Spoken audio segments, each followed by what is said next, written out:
Hey, Rick Sammon here. What, were you expecting Julian Cost or Scott Kelby, two of my good friends?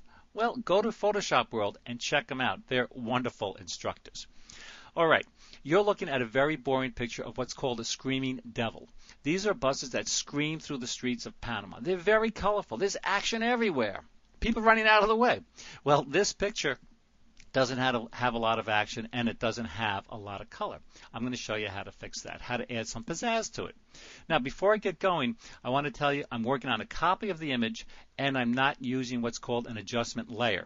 I cover adjustment layers in my other DVDs, but for now, I'm just going to work on the copy.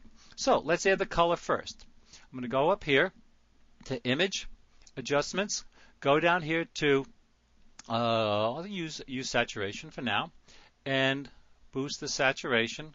Could that be easier? Image adjustments, use saturation, boost the saturation, click OK.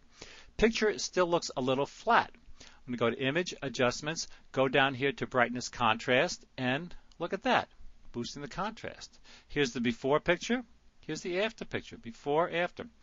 It's a good idea to have your history palette open so you can see the results of all your hard work. Okay, how do I get this great action added to the scene?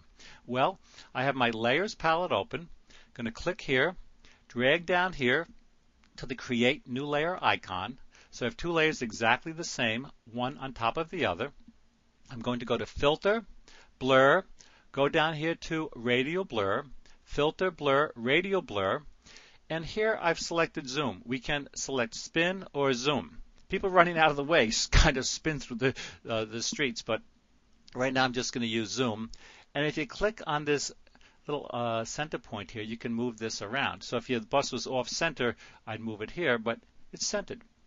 So I'm going to move the amount here. The more you move it over this way, the greater the effect. I'm going to click, I'll leave it about that. I'm going to click OK.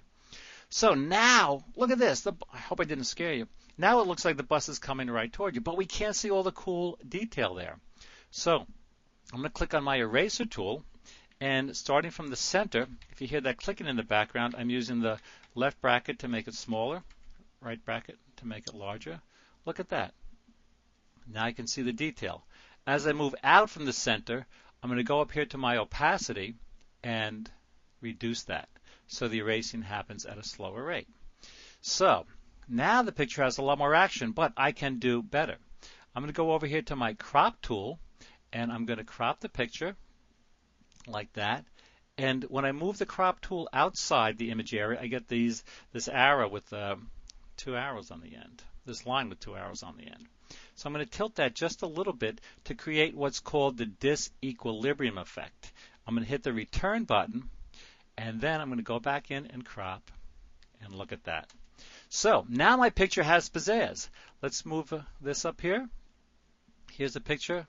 Boring, right? I agree, but I took it. But today I really feel that photography is a 50-50 deal.